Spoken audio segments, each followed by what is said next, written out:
You guys already know that. Sailor Moon was like my childhood. Yay. My daughter's now getting into it, so I'm like, Isn't it, so did you watch the original 30 years ago? Were you coming home from school to watch that at 6 a.m. or 4, whenever it was on in your time bracket? yeah, it was my mom's alarm clock, the theme song. So did your mom get you into it? No, I just You said it. saw like it that. and I was like, it's a fangirl. Isn't that funny? On the USA Network, early in the morning. And I think it actually started on Fox Well, actually, for a hot minute Yeah, but and didn't do well. They pulled it. I was watching it on USA Network when I got home from off duty. I'd walk home and it'd be on And what state was this in? South Dakota. South Dakota, This is on okay. the USA Channel. See, different, I think different. Hi, folks. I'm just waiting for y'all. So I haven't really started yet. I'm just sort of talking about when Sailor Moon, what network it first came out on. Oh yeah, I used to watch In it. the early 90s, actually. Who watched the original? The original me. The original. The Deke. The Deke dub. Who came to Sailor Moon and is watching the new stuff that's going back to the original now? Like all the Viz Media stuff, the Crystal, and you're going back to watching the original, right? Because you guys are young. You wouldn't have been around for the original 30 years ago, right? I'm aging myself. I used to watch it on 20 Vision in Houston, Texas. It came on like at 5:30 in the morning. Right, it was on super early in the morning, wasn't it? But it was popular no matter what See, people say. out in California, it was on Fox. It's super early. So it just depends on what part of the country you're in, for what network picked it up. Who in this room is interested in getting into the entertainment business, voice acting, and or anything else in entertainment? It's Raise something your like hands. Okay, cool. So this is what I do. I kind of tell a little story of how I came to be, and then we do questions and all kinds of other cool stuff.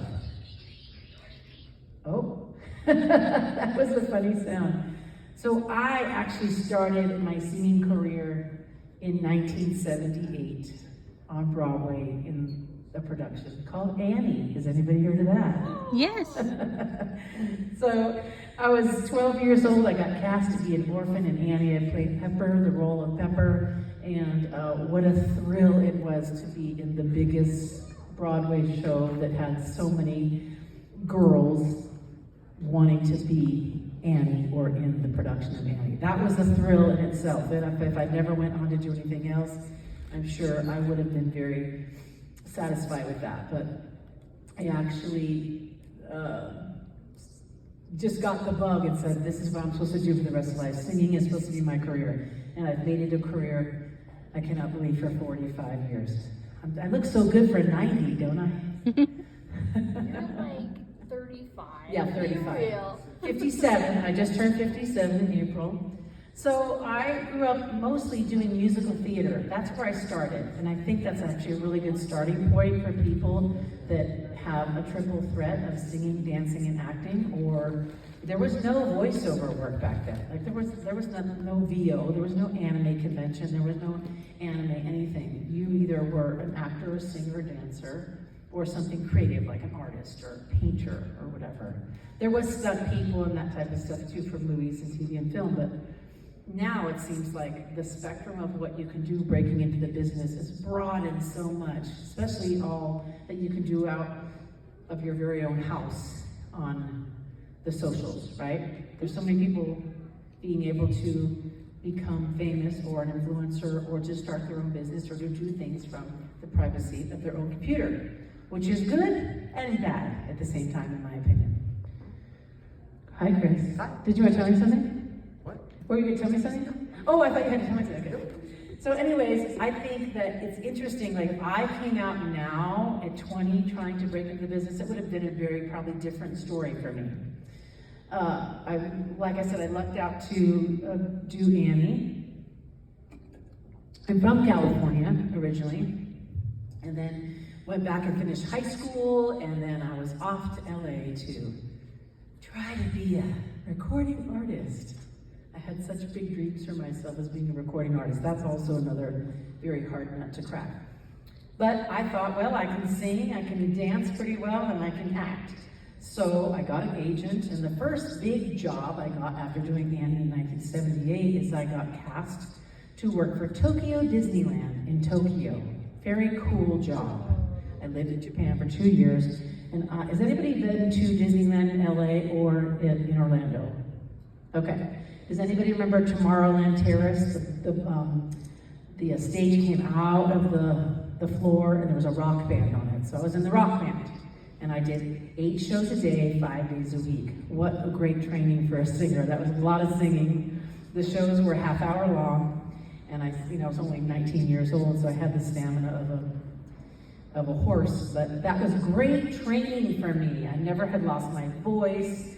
The more you skill yourself with training, acting, singing lessons, acting coach, anything that you're into, the longer your longevity and career will be if you have a healthy talent.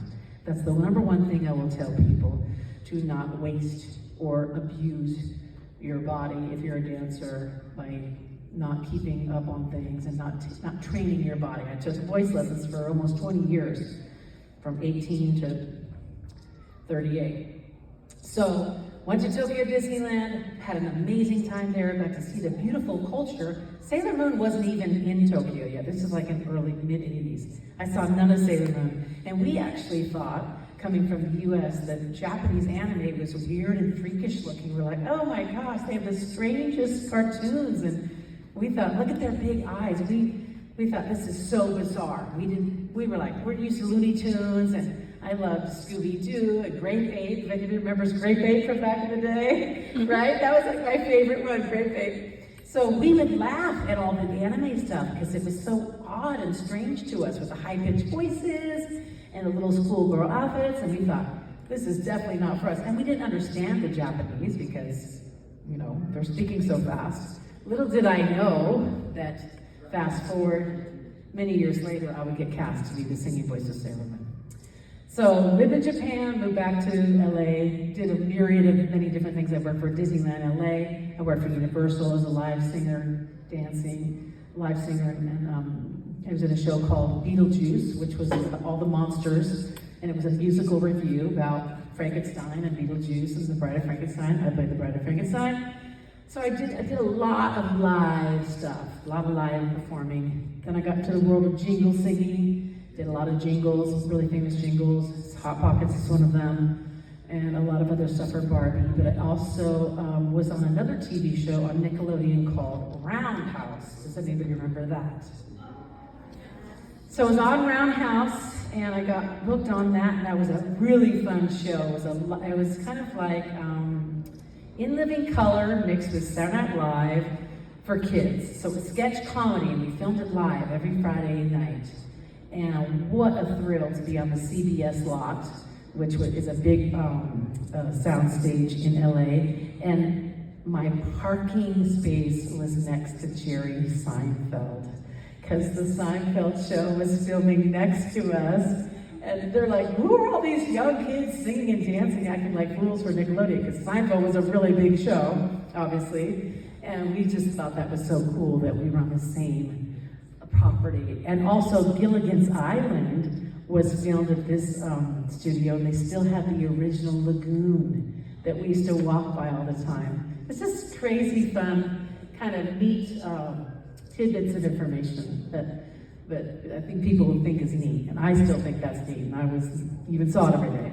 So I did a lot of different live performing, had an agent on. As many of the cool gigs I did book, there was a lot of jobs I didn't get that I was like, I auditioned to be one of Tina Turner's background singers. I did not get that job. I auditioned to be to work for Bette Midler. I did not get that job. But those were like such big, amazing gigs, but I did okay. I did okay with Sailor Moon and many other things.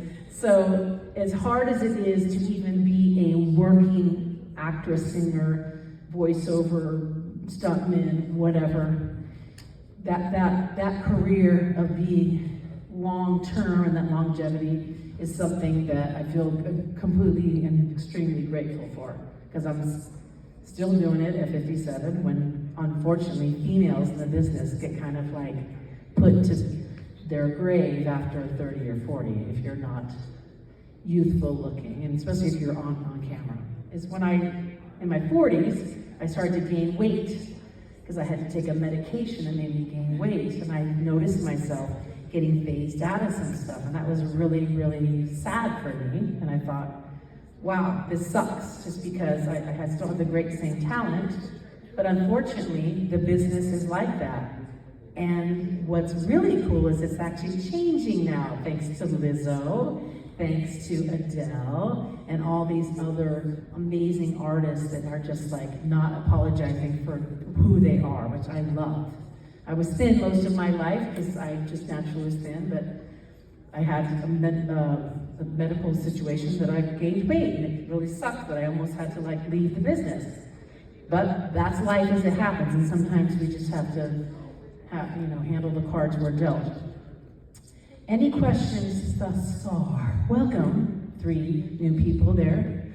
Welcome to the panel. We're just talking about cracking yourself into the business.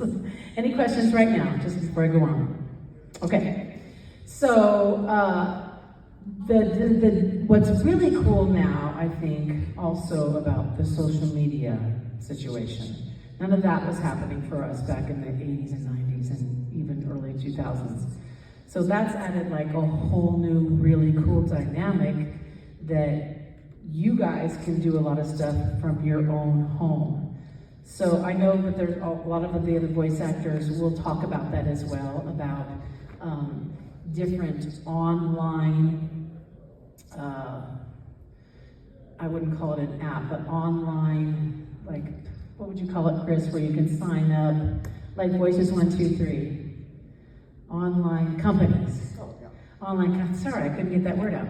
Online companies that if you're, let's say all you guys know how to do the computer way better than I do. You can literally invest $500 if you want to be a voiceover person, or even record music at your house. You know, years ago we had to hire a very expensive studio and an engineer and a band and everything, and to record any kind of project. Now you can do that all from a computer and a microphone and just soundproofing your closet or your bathroom. You can actually do all of that now from your own home, and it's actually not even that expensive. And they also have fan auditions, so you can go on, there's certain sites where you can audition for like fan projects, and sometimes they pay, sometimes they don't, but it's a great experience. Did you guys hear that? So there's fan projects. I didn't even know that. Yep. That's very cool.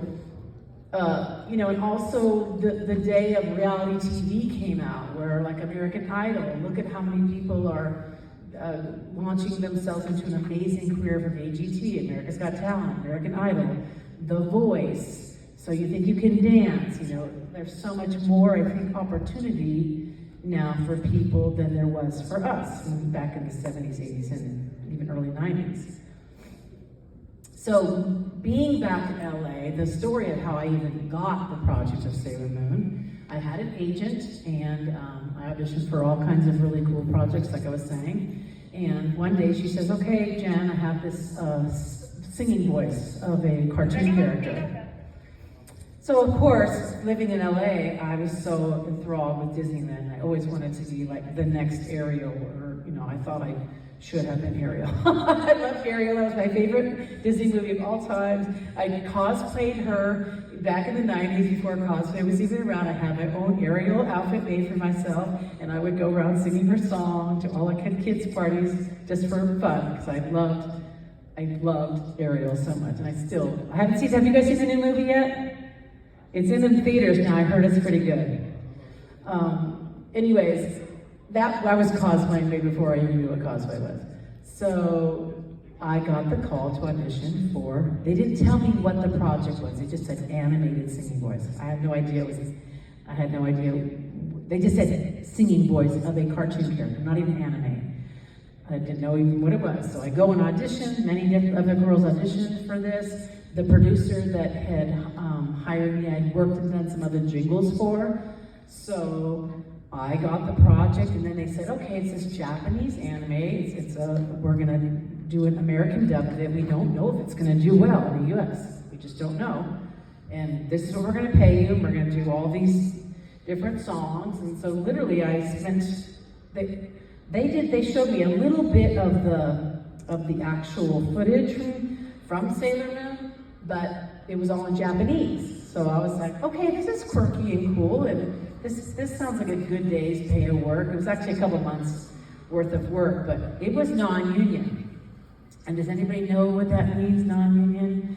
That you don't get residuals for it every time it shows on the TV, you don't get money paid for that. So when you're in the business, and you're in the entertainment business, usually things, well, back in the day, were union. So let's say the Hot Pockets jingle that I did, that was also non-union. Like that played for 20 years. I should have made like $300,000 on that commercial, but I did not because I signed my life away. Sort of the same thing happened with Sailor Moon. I signed my life away because when they said, okay, this is what we're gonna pay you, that sounded really good for this small project. Little did I know, 30 years later. But you know what is kind of fun and cool about it? I felt that I was fairly paid for it at that time, and then I did renegotiate the second time I did the other album. What's really cool is that it came back to me later in life, and now I get to do this on the weekends, or as much or as little as I want to do, and I get to see the fans, and I get to still be relevant in this world. So I'm not complaining at all. It's actually, I feel like I sort of rebooted myself later in life when I was getting ready to go, wah, wah, wah, shoulders down. I can't be that band anymore because I'm not skinny.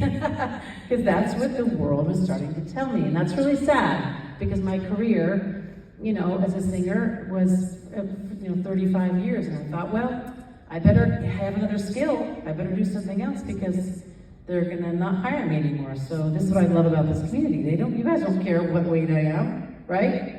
I love that I see all my fluffy girls out there, and I'm like, more power to us. And I want us to be body positive in whatever career we're in. I'm so glad that that is slowly changing. Aren't we glad, ladies and gentlemen, for this?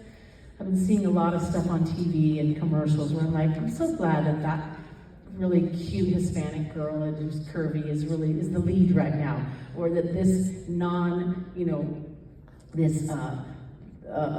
transgender is getting this really cool role on Broadway. I love that because I feel like we have come a long way, right? We've come a long way to not being the cookie cutter of what the entertainment business has led us to think we should look like. Even Victoria's Secrets has a whole plus size line now. They never did have any of that.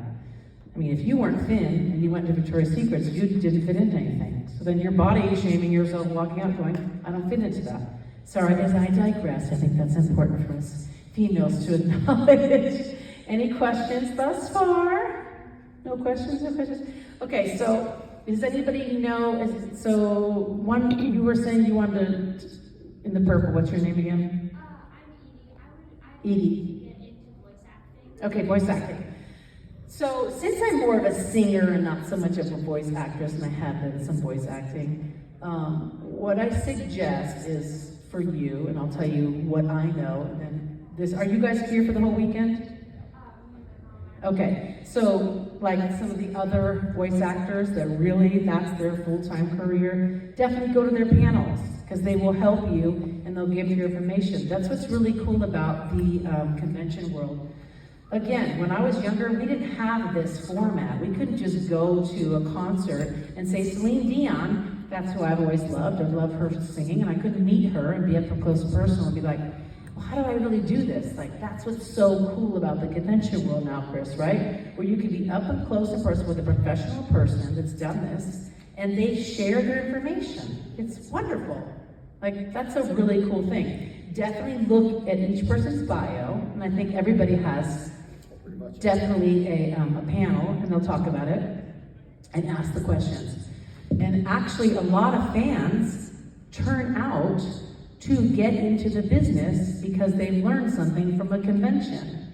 But also, you have to do the work on your own, meaning get into acting class, get an acting coach, watch every anime and listen to the voices, like read books that in a different voice, like prepare yourself with the knowledge or the skill. It's not like, oh, I just want to do that, and I want to get into that world, and how do I just pop into that? There is a lot of hard work behind it, that's no lie, and every different voice actor or entertainment person will tell you, it's definitely a skill, but I think it can be completely learned and taught. You have to have a desire and a want to do it. It is very competitive, but there's also a lot of opportunity. So that's what I would are you in an acting class? Are you in high school? Okay. So is there like a theater group, a local theater group that you could get involved in? Okay, and there's I'll jump in on that one real quick. Yeah. There are some local theater groups. There's some stuff that they do around the summers. There's some free ones they do. I know they have like a summer camp ones. Also, one of the things too is and I can say this to you, I know some of the people that are over helping handling with the guests over there too, they are also involved in theater, and just talk to them. Ask them, hey, what groups can you get involved? One thing I also suggest to you on there too is read a lot, because that'll help you when you get a script, that you'll be able to just read it without having to it really helps you. The more you train yourself, the faster you get. Read out loud. Yes. Read out loud and record yourself. Because when we're reading out loud or speaking, we don't hear our voice. And we don't hear, like even me, if someone recorded me and I heard, I'd go, oh, I hate that I stumbled on that. Like we sometimes don't like the sound of our own voice. You have a computer at home, right? Or even on your phone. You could put your phone for an hour a day, start your phone, time it out, and read, and then listen to it. And then that's how you learn about your own voice. And then watch something. Like, what's your favorite show on TV that's anime right now? Okay, what's your favorite character? Okay, so I would watch that, and then pause it, and repeat back. And mimic them. That's also a good way to learn if you have it or not. And record yourself. They do have scripts online for the show. Yeah. Mute it and watch where the lip flaps are. Because very important too is matching the timing. Because you could be there and the lips are going like this, and you're going really fast, but the lips are just moving really slow, and it just completely looks off. And like Jennifer said, record yourself, because you don't know what you sound like. No idea. And when you record it, that's when you realize, oh, I didn't realize it sounded like that. I need to slow down because I'm speaking too fast, or I am not enunciating the word. I have not. You're throwing away the consonants or the vowels. Now I'm speaking more of a singer, but even taking singing lessons for as long as I did as a singer, being a jingle singer, you have to really enunciate those words because they want to get that product name out there. If it sounds just like mush, and you're not pronunciating each word perfectly and doesn't sound over pronunciate, it has to sound naturally coming out of you, that's a skill in itself. So there's a lot of legwork you can do in your own home, actually. Like you're just saying, you can get those scripts now online. There's so much, but the internet, it's kind of endless of self-taught. Also, YouTube University is what I call it. We can learn to do anything on YouTube. Have you tried it home? I would like to give myself a facelift. Let me Google that. Seriously, you probably could do anything you possibly want on YouTube University. And there's there's also people that teach a voiceover class. And come up to my table, because I have a couple friends that I refer out, and I'll give you their information. There's a lot of these guys, especially in Atlanta and also in Texas, that have a whole online class that's actually super duper affordable. And that, if you're in a city like here where you're homeschooled, you're not gathering that information from your classes. So that would be a perfect fit for you if you really are interested in doing that. So come talk to me later, I'll give that information. And soak up everything here while you're here. You have all these professionals that are more than willing to very much give you the information, which is what's so cool about these crazy cool conventions, right? So we'll talk later, okay? Any other questions? Back there, you look like you have a question. Okay. So I am doing a concert tomorrow, and so I'll be singing all the songs from the beloved original. Did you also know that some of the staff is opening for you? No. Yeah. What does that mean? Before your show, there's some of the staff members are going to be on stage doing a actual 3-song set before your show on there. Of my song? No, not of your Or just songs. songs? There's going to be 3 songs, I think. Well, I don't want to say what they are, but yeah, you got a couple staff members, and it's going to be really funny because every one of them has practiced together, but at different times. So it's going to be, it's good, not together, so it's going to be interesting. See, this is what's so fun about doing that. All cons are not always created equally in fun factor. Sometimes it's a job to do some cons because of an organization or whatever, but like this con has big fun factor. We could feel that even as we were doing our correspondence with you. Because my friend Stephanie, who's also my agent, she's like, this is gonna be a fun con, Jen, I have a feeling. And we are not being let down. So, and you guys all love it so much too. I can feel that some of the other people that have come back as, you know, second or third time guests, they're also feeling that good energy and love too. So it, you know, our jobs are an extension to give to you, because you guys are the fans that keep us still working, which is, we can't do it without you, and you guys can't do it without us, right? Any other questions? What do we have next coming up, Chris? Oh, the aerial, they're going to do their sky aerial thing. It's really cool. What time do they start? Oh, we still got some time. I have a question for you, though. Okay, yes, please. What is your favorite fan moment? Is there a fan moment you've ever had that you were like, that was awesome? Oh gosh, I have a few, but let me think for a second. Oh, I have some funny fan moments that I've embarrassed myself. I'll tell some of those. And I think I always lose it with the little kids. Like the little kids that come dressed as Sailor Moon, and their whole family, the mom has passed it down to the daughter, and the daughter's having a baby, so like 3 generations. The grandbaby is dressed as Sailor Moon. Because think about it, Sailor Moon came out 30 years ago, so if someone was like maybe 15 when they watched it, they may have great-grandchildren, right? Or grandchildren. So I've seen, what's really cool is when I see a mom that's still really into it, and she passes it on to her daughter. So I've seen 3 generations, and when they come up and meet me and want to, you know, chat or take pictures or whatever, and they're just all so excited because Sailor Moon was really a pinnacle show for them. And what's different from the music to just the voice of Sailor Moon, what I feel is really unique for me and really special for me is that music is an instant mood changer. So those songs, if you guys have been listening to for 30 years, and I sign the CDs a lot, so those songs are really, really meaningful. And even though they're old and dated sounding on the CD, they really hold a lot of like memory for you. There was a specific time. I've heard so many stories, different girls and different people saying, you know, my mom was going through, my parents were going through divorce, and these songs really helped me get through it.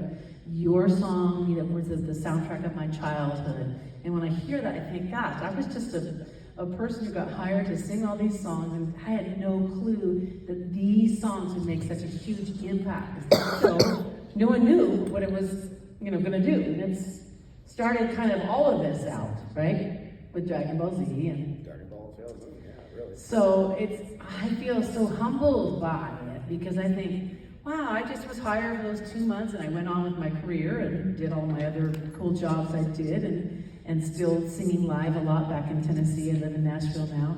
And I'm so always amazed at some of the stories that people tell me. And like I said, music is so healing and a mood changer, and these songs that, like I said, sound dated to me because I did them 30 years ago, they still hold a lot of value. So I feel like I was very blessed to be the singing voice, and there, you know, all of it is valid. The speaking voice, and you know, all the animations, all valid, all comes together. The music's a big part of it, but I feel pretty darn grateful that I got to be the singing voice. So, did that answer your question, Chris? Oh yeah, and you know those CDs, they're really valuable because they're like, you see them on the internet. They're not producing them, or they're not, well, no, there's no CDs anymore. No. You can't even buy a CD anymore. Everything's on coming back on vinyl. I'm like, what the heck? Or vinyl. I mean, I went to Target the other day because I was like, oh, I want a CD because I have an older car. It's still the CD player, and I still have tons of CDs that I listen to because even on Spotify, Amazon Music, you can't get it in the order that you want it on that CD. It would take me hours and hours to download all that. And I'm not a good techie person. I'm old. I don't even know how to write an email half the time. But I held on to all my CDs. But when this last car that I have, I'm gonna have, when it's finally dies, I'm gonna be like, how am I gonna play all my CDs that I love? Like for the 80s and 90s, like I still love those. It's melancholy for me. That's what I listen to, right? Actually, I hear you on that. My first CD I ever bought was when it came out with Def Leppard's Hysteria. And, since then, I was like, oh yeah, everything else. Because I would do all cassette tapes. And then Cassette tapes are really not. Oh yeah. And the funny thing about that is there are some great albums out there. Like, I always think of Pink Floyd's Dark Side of the Moon. If you listen to that, track 1 goes all the way to track 9, and it's just one song after another. And if you play those out of order, it sounds so weird. It's weird, right? So who just raise your hand if you still have a CD player in your current car right now. Okay, you have a CD player in your car. But if you get a car now that's even from like 2000 or 2019, they're not making them anymore. It's your phone. You gotta put your phone in, and then you have all your apps, like Pandora, whatever. Which I like that too, because you can listen to multiple different. But if I want to hear one artist and their whole everything, and it's like I love Bonnie Raitt, I love Celine Dion, I love Kesha, I love Dua Lipa, I love so many different artists, but when I can't have a car with a CD player, I'm going to be very sad. Because I can't play my old CDs. I'm waiting to see things go backwards because now you go to the store to go buy a CD and they have vinyls now. So I'm waiting to see. Or nothing. Yeah, or that the cars will have a vinyl player in the car. Yeah, the big 33 looking ones? Yeah, like the Blu-ray. Remember when Blu-ray came out? Same thing, right? It's wild. It's like the times are changing so much. But anyways, if anybody's interested in doing anything in the entertainment business, hone in on your skills. Learn from other people. There's so much you can do at home now, like I was saying. Look for online stuff. Yeah, that's probably key right there. Anything you want to do that you're like, hey, look, this person's doing a fan project of My Hero Academia. Oh, good, they have this character. I think I do a pretty good impression, or I do a good version of that. Let me try it. And it's great practice. There's a friend of mine that actually works here as staff, and she has already written and done 3 audiobooks from her books that she's written, and she does a bunch of voiceover works for different video games and different anime series, and then these are just all fans. Some of them she gets paid for them, some of them are free. You're going to find that when you get your foot in the door, you're going to be doing a lot of stuff for free, but the more you can practice, the better you're going to get. Well, also to build your online resume, like back in the day when I was doing I was in all unions, Equity, SAG, and AFTRA. Does anybody know what those unions mean? Equity is for Broadway. You have to be in that union to be on Broadway, because I was on Broadway. SAG and AFTRA is TV and film and voiceover. Those unions are becoming very weak now, actually, and I resigned myself out of all 3 of them because I was paying due. When I moved to Tennessee 20 years ago, I did a lot of recording projects for the country market. So I sang a lot of backgrounds on lots of different people's albums or CDs back then.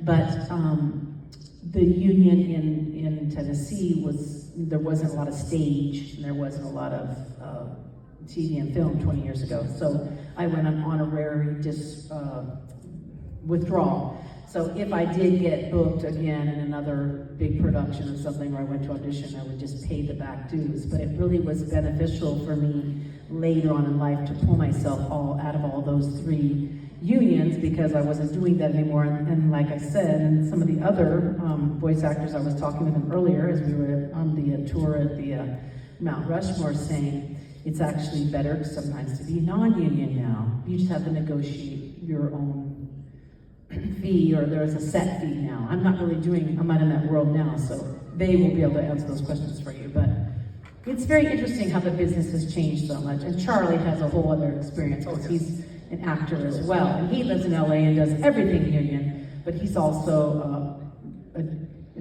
he just has a different portfolio. Let me just say that, if that makes sense.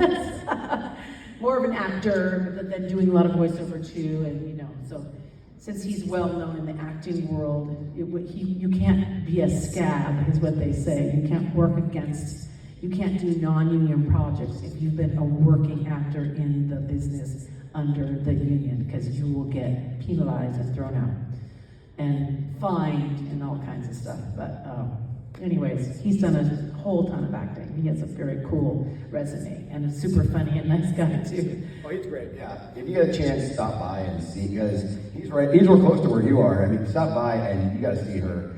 It's just, she's got so many great stories, so many things that are wonderful. And if you get a chance, I mean, stop by and see everyone, because they just want to say hi, but yeah, Charlie's got some great stories for you. I don't know if anyone knows this about Charlie real quick.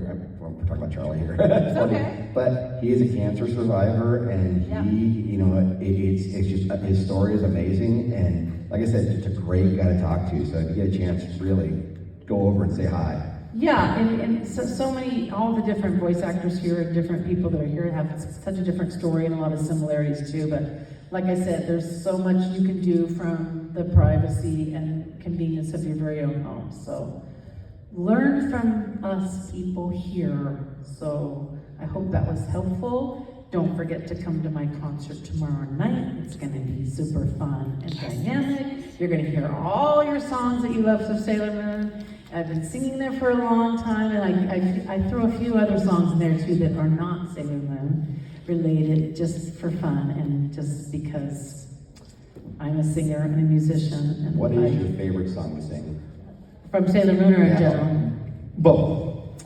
Probably The Power of Love, because I love that it's an uplifting, and I love My Only Love too, but that's the big ballad everybody gets so emotional over. But The Power of Love is probably my favorite song to sing, and I love Adele, I love Katy Perry. I'm really an R&B singer by trade. Here's a funny story, I'll tell this before I wrap it up. When they hired me to do Sailor Moon, they wanted to dumb me down.